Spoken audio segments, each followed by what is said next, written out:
Hello everyone welcome to my YouTube channel. Previous video आम देखी भारत में आईन मान्य आंदोलन किपर होता एवं किपर सरकार यहाँ दमन करते आम कंप्लीट भारत आईन मान्य आंदोलन पढ़ी जो मैंने से वीडियो को देखिन लिंक मुझे डिस्क्रिप्शन में देदेवी जाकि देखीदब। आज आम पढ़ा आईन मान्य आंदोलन में ओडिशार भूमिका कौन थिला। तो चलते वीडियो को स्टार्ट करवा। गांधीजी दांडी यात्रार प्रतिध्वनि भारतर विभिन्न राज्य में शुणा जाइथिला। गांधीजी जो दांडी यात्रा करथिले तार प्रतिध्वनि भारतर विभिन्न राज्य में शुणा जाइथिला। ओडिशा एक उपकूलवर्ती अंचल होइथिबारु लवण सत्याग्रह द्वारा विशेष भाव में प्रभावित होइथिला। जेहेतु ओडिशा गोटे उपकूलवर्ती अंचल तेणुक लवण सत्याग्रह द्वारा सेटा अधिक मात्रा प्रभावित होइथिला। 1930 मार्च 16 बालेश्वर ठारे अनुष्ठित कांग्रेस उत्कल प्रादेशिक कमिटीर सभारे ओडिशा आईन मान्य आंदोलन करने निष्पत्ति नियागला। 1930 मार्च 16 कौन डिसाइड करागला ना बालेश्वर जो अनुष्ठित होता कांग्रेस उत्कल प्रादेशिक कमिटी कौन डिसाइड करागला ना ओडिशा रे आईन मान्य आंदोलन करा एवं तार दायित्व क्या दिगला तार नेतृत्व नहीं गोपबंधु चौधरी को दि जाता। आंदोलन नेतृत्व किए गोपबंधु चौधरी। इंचुड़ी काकटपुर गंजाम आदि स्थान में आईन मान्य आंदोलन विशेष भाव में सक्रिय होता। इंचुड़ी काकटपुर और गंजाम रे आईन मान्य आंदोलन विशेष भाव में सक्रिय होता अर्थात बहुत एक्टिव थिला। सत्याग्रही माने लौह स्तंभ सत्याग्रही माने लौह स्तंभ बाहिनी, पतित बाहिनी, गंजा बाहिनी, संबलपुर बाहिनी, लौह स्तंभ बाहिनी, पतित बाहिनी एवं गंजा बाहिनी, संबलपुर बाहिनी आदि विभिन्न भाग में विभक्त होते। लोक मैंने भाग भाग हो जाते किसी लोक लौह स्तंभ बाहिनी थे, किसी पतित बाहिनी, गंजा बाहिनी, संबलपुर बाहिनी एमती विभिन्न भाग में विभक्त हो जाते। गुजरात दांडी पर ओडिशार इंचुड़ी लवण सत्याग्रह समग्र भारत तृतीय स्थान अधिकार करथिला। गुजरात दांडी हूँ प्रथम आमर जोटा कि प्रथम स्थान अधिकार करथिला। सेकेंड स्थान किए अधिकार करथिला आमर ओडिशार इंचुड़ी लवण सत्याग्रह पर द्वितीय स्थान अधिकार करथिला। ताको मन रखिदेव।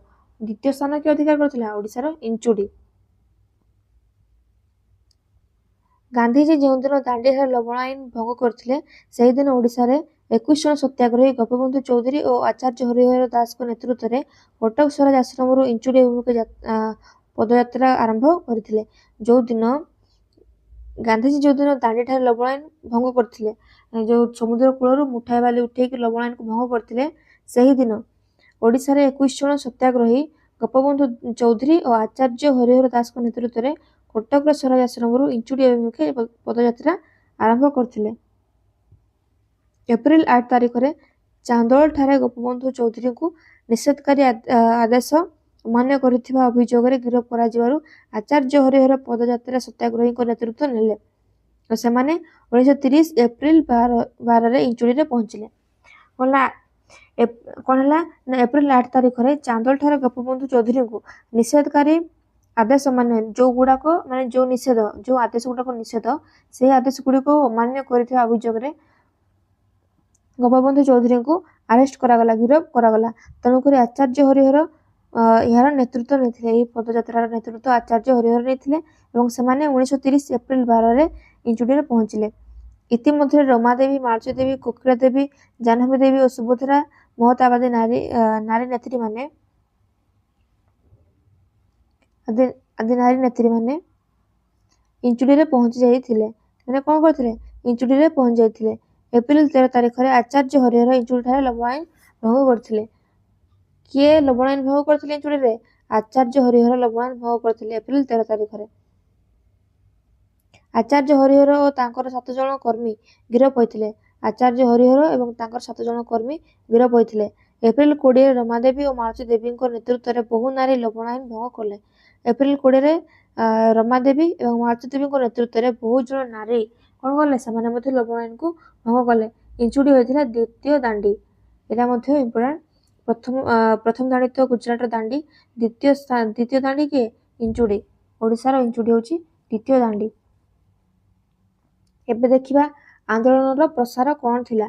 आंदोलन प्रसार इंचुड़ी रे लवण आईन भंग सत्याग्रही को आनंद उत्साह देथिला। इंचुड़ी रे लवण आईन भंग करिया परे सत्याग्रही माने अत्यंत आनंदित और उत्साहित होइथिले। इंचुड़ी पर सारथा ଜମକୁଣ୍ଡା, ଇରମ, ଚୂଡ଼ାମଣି, ବିଦେହୀପୁର ଆଦି ସ୍ଥାନରେ ଲବଣ ଆଇନ ଭଙ୍ଗ କରାଯାଇଥିଲା। ଏହି ସ୍ଥାନରେ ଲବଣ ଆଇନ ଭଙ୍ଗ କରାଯାଇଥିଲା। ସାର୍ଥାରେ ମଥୁରା ମୋହନ ବେହେରା, କରୁଣାକର ପାଣିଗ୍ରାହୀ, ନୀଳାମ୍ବର ଦାସଙ୍କ ସମେତ ଅନେକ ସଂଖ୍ୟକ ସତ୍ୟାଗ୍ରହୀ ଗିରଫ ହୋଇଥିଲେ।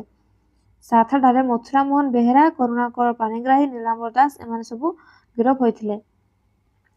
କୁଜଙ୍ଗଠାରେ 1930 ମେ 8 ତାରିଖ ଦିନ ନାରାୟଣ, ବୀରବର ସାମନ୍ତ, ରମାଦେବୀ ଓ ମାଳତୀ ଦେବୀଙ୍କ ନେତୃତ୍ୱରେ ଲବଣ ସତ୍ୟାଗ୍ରହ ଆରମ୍ଭ ହୋଇଥିଲା।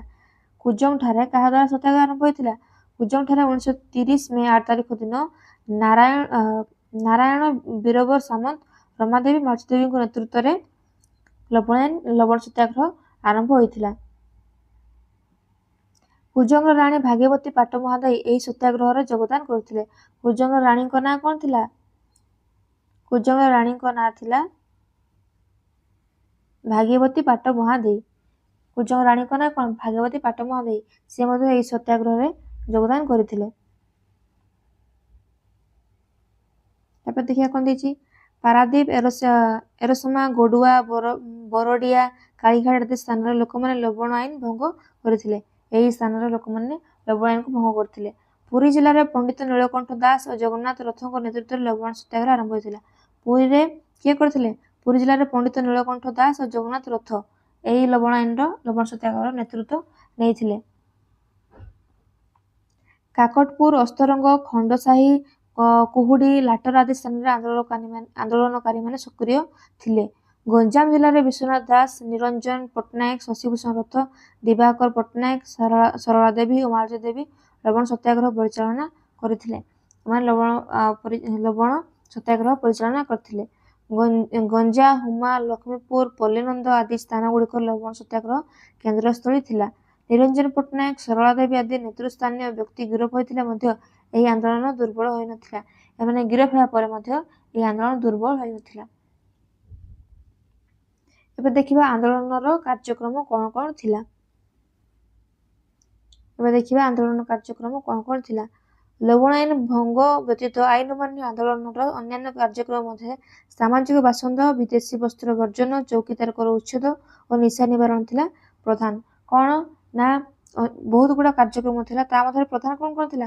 ସାମାଜିକ ବାସନ୍ଦ, ଇଂରେଜମାନଙ୍କୁ ଯିଏ ସପୋର୍ଟ କରିବ ସେମାନଙ୍କୁ ସାମାଜିକ ବାସନ୍ଦ କରାଯିବ, ଏକ ଘରିଆ କରାଯିବ।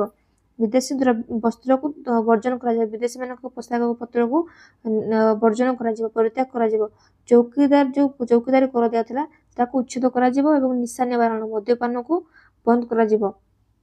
ଓଡ଼ିଶାରେ ଆଇନ ଅମାନ୍ୟ ଆନ୍ଦୋଳନ ସମୟରେ ଇଂରେଜ ସରକାରଙ୍କୁ ସହଯୋଗ କରୁଥିବା ବ୍ୟକ୍ତିଙ୍କୁ ସାମାଜିକ ସ୍ତରରେ ବାସନ୍ଦ କରାଯିବ। ଯେଉଁମାନେ ଇଂରେଜ ସରକାରଙ୍କୁ ସହଯୋଗ କରିବେ ସେମାନଙ୍କୁ ସାମାଜିକ ସ୍ତରରେ କଣ କରାହବ? ବାସନ୍ଦ କରାଯିବ। ଇଞ୍ଚୁଡି ଅଞ୍ଚଳରେ ଏହି ବାସନ୍ଦ ଏପରି ସଫଳ ହୋଇଥିଲା ଯେ କୌଣସି ସରକାର କର୍ମଚାରୀ ନିତ୍ୟ ବ୍ୟବହାର୍ଯ୍ୟ ତଥା ଜାଳେଣୀ କାଠ, ଚାଉଳ, ଲୁଣ ଆଦି ଜିନିଷ ପାଇପାରି ନଥିଲେ। ଇଞ୍ଚୁଡିରେ ଏଇ ଯୋଉ ବାସନ୍ଦ ଯିଏ ସରକାରଙ୍କୁ ହେଲ୍ପ କରିବ ତାକୁ ସାମାଜିକ ବାସନ୍ଦ କରାଯିବ। ଏଇଟା ଏମିତି ସଫଳ ହୋଇଥିଲା ଯେ କୌଣସି ବ୍ୟକ୍ତି କେହି କାହାକୁ ସାହାଯ୍ୟ କରିବେ ନାହିଁ, ଇଂରେଜ କର୍ମଚାରୀଙ୍କୁ ସାହାଯ୍ୟ କରିବେ ନାହିଁ। ଏମିତି ସଫଳ ହୋଇଥିଲା ଯେ ସରକାରୀ କର୍ମଚାରୀ ନିତ୍ୟ ବ୍ୟବହାର୍ଯ୍ୟ ଯୋଉ ଦରକାର ଜିନିଷ ଗୁଡା ଥିଲା, ଯେମିତି ଜାଳେଣୀ କାଠ, ଚାଉଳ, ଲୁଣ ଆଦି ଜିନିଷ ମଧ୍ୟ ପାଇପାରି ନଥିଲେ। ସେହିପରି ସତ୍ୟାଗ୍ରହୀ ମାନଙ୍କ ପ୍ରରୋଚନାରେ ଜନସାଧାରଣ, ସାମ୍ବାଦିକ ଓ ପୁଲିସକୁ ଆବଶ୍ୟକ ସାମଗ୍ରୀ ଯୋଗାଇଲେ ନାହିଁ। ସେମିତି କଣ ହେଲା? ସତ୍ୟାଗ୍ରହୀ ମାନଙ୍କ କହିବା ଅନୁସାରେ କଣ କଲେ? ଜନସାଧାରଣ କଣ କଲେ ନା ସାମ୍ବାଦିକ ଏବଂ ପୁଲିସ ମାନଙ୍କୁ ମଧ୍ୟ ତାଙ୍କର ଦରକାରୀ ଜିନିଷ, ଆବଶ୍ୟକ ସାମଗ୍ରୀ ଯୋଗାଇଲେ ନାହିଁ। ଆଇନ ଅମାନ୍ୟ ଆନ୍ଦୋଳନର ଅନ୍ୟ ଏକ ଗୁରୁତ୍ୱପୂର୍ଣ୍ଣ ପଦକ୍ଷେପ ଥିଲା ଚୌକିଦାରୀ କରର ବିରୋଧ। କଣ ଥିଲା? ଆମର ପ୍ରଥମ ଥିଲା ସାମାଜିକ ବାସନ୍ଦ, ଚୌକିଦାରୀ କର ଉଚ୍ଛେଦ, ନିଶା ନିବାରଣ, ବିଦେଶୀ ବସ୍ତ୍ର ବର୍ଜନ, ଏଇ ସବୁ। ତ ଆଉ ଗୋଟେ କଣ ଥିଲା? ଚୌକିଦାରୀ କରକୁ ବିରୋଧ କରାଯିବ। ତ ଇଞ୍ଚୁଡି ନିକଟସ୍ଥ ଶ୍ରୀଜଙ୍ଗ ଅଞ୍ଚଳରେ ଗୌରମୋହନ ଦାସ ଓ ବିଦ୍ୟାଧର ରଥଙ୍କ ନେତୃତ୍ୱରେ 1931 ମେରେ ଏହା ଆରମ୍ଭ ହୋଇଥିଲା। ଚୌକିଦାରୀ କର ଉଚ୍ଛେଦ କେବେଠୁ ଆରମ୍ଭ କରିଥିଲେ?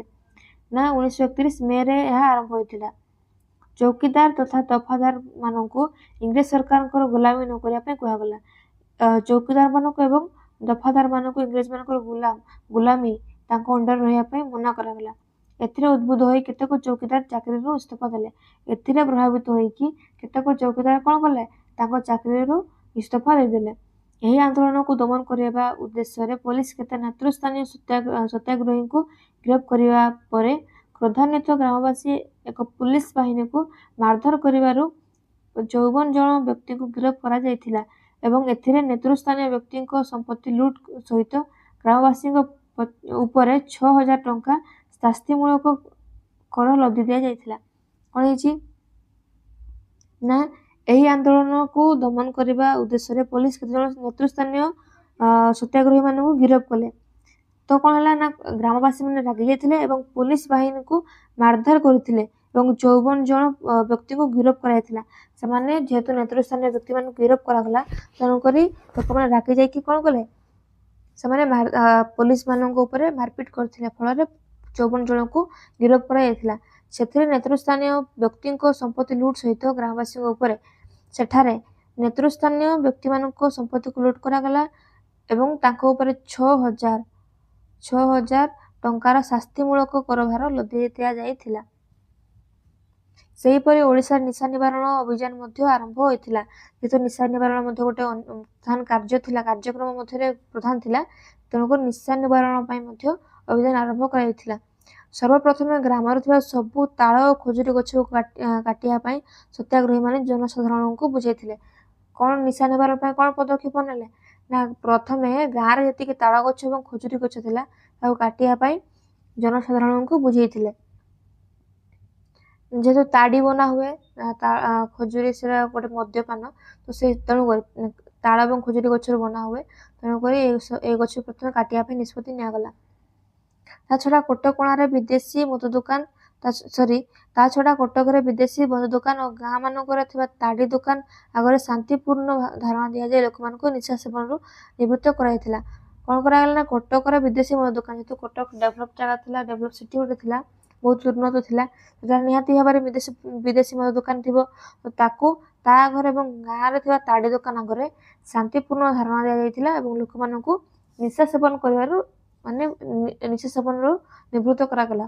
ତାଙ୍କୁ ବୁଝାଗଲା ନିଶା ସେବନ ହାନିକାରକ। ଏହିପରି ବିକ୍ଷୋଭ କରୁଥିବା ସମୟରେ ରମାଦେବୀ ଓ ସରଳାଦେବୀଙ୍କୁ ବେତ୍ରାଘାତ ସହନ କରିବାକୁ ପଡ଼ିଥିଲା। ଏହିପରି ବିକ୍ଷୋଭ ଏହି ଆନ୍ଦୋଳନ ସମୟରେ ରମାଦେବୀ ଏବଂ ସରଳାଦେବୀଙ୍କୁ ବହୁତ ବେତ୍ରାଘାତ ସହିବାକୁ ପଡ଼ିଥିଲା। ଓଡ଼ିଶାରେ ଆଇନମାନ ଆନ୍ଦୋଳନ ସବୁଠାରୁ ଉଲ୍ଲେଖଯୋଗ୍ୟ ଘଟଣା ଥିଲା ନାରୀ ଜାଗରଣ ଓ ବାନର ସେନାର କାର୍ଯ୍ୟ।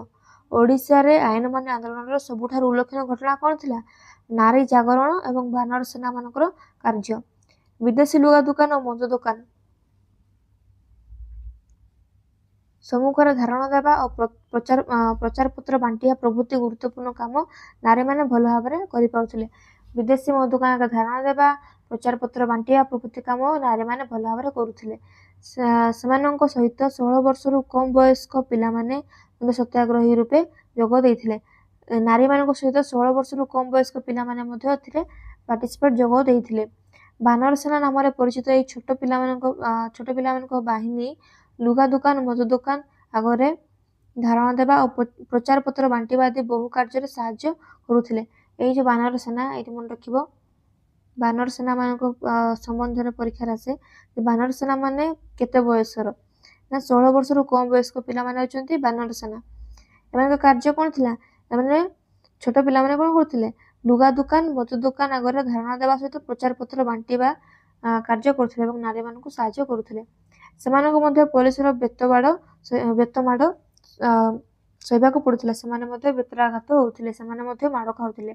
ଓଡ଼ିଶାର ଆଇନମାନ ଆନ୍ଦୋଳନ ସମୟରେ ବାନର ସେନାଙ୍କ ଭୂମିକା ଅନନ୍ୟ ଥିଲା। ସେମାନଙ୍କର ଭୂମିକା ବହୁତ ଥିଲା।